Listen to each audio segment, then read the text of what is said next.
Okay, our next learning target is going to be something called Pythagorean Theorem. Um, it is probably the most widely used real world application that involves square roots. It's why we've worked on what we did in the previous lessons. It is ultimately going to be used to find the last side length of a right triangle. That's a triangle with a 90-degree angle when we know at least two other sides. And before I go over a couple of examples, and I'm going to go through the examples pretty fast when we get there, I'll post another video where I go in a little bit slower and in more detail and show more of the work. Ultimately, it's going to be the idea I got two legs that meet at that right or 90-degree angle, and we're going to call those A and B. So I'm going to find those numbers and I'm going to substitute them in. And then the hypotenuse is what we're going to call C.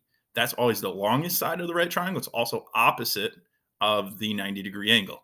So anytime I know A and B, since I'm adding stuff up, I'm going to get a bigger number for C.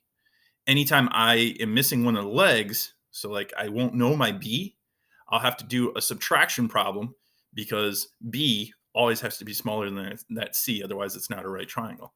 So looking at a couple examples, these ones, if I make a quick sketch of the triangle here, so we've got rectangle 24 by 45, and we're asking for the diagonal distance. So right now I know A and B.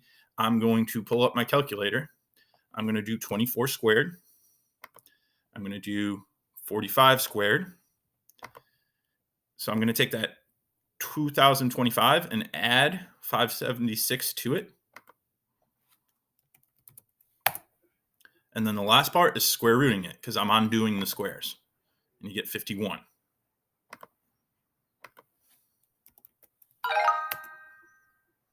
So next problem.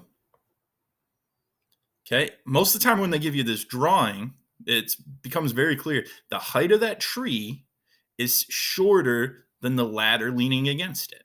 Pretty common sense stuff. The ladder, if it's 6 meters long, that height of the tree has to be something smaller than 6. It also probably, if that picture is drawn to scale, which I think it is, has to be bigger than 2. So this is going to be a subtraction problem. So the first part that's the same, we're still going to square. 6 is 36, 6 times 6, and we're going to square 2. 2 times 2, that's going to be 4. And then I want to add those. Now, instead of adding those, because I want a smaller number. Right now, if I add those and square root, I'm going to get something bigger than 36. I don't want some bigger than 6, excuse me.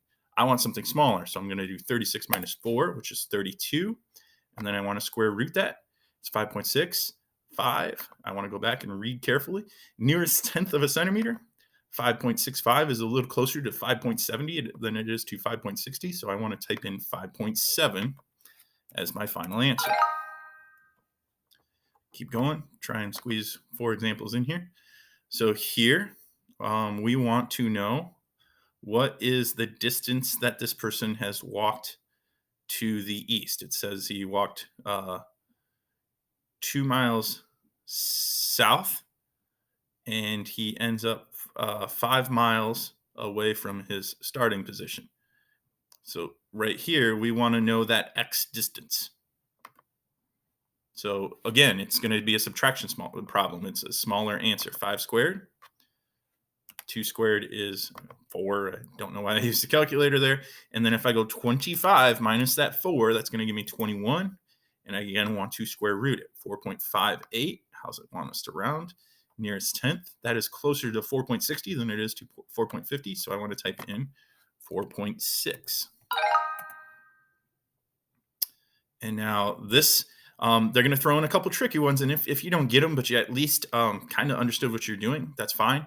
So we got a flag, and it says that this flag is square. So it's going to have side lengths of 12, and we're going to put an X across it. So an X will have 2 diagonals across it. So the learning target itself would be, all right, what's 12 squared?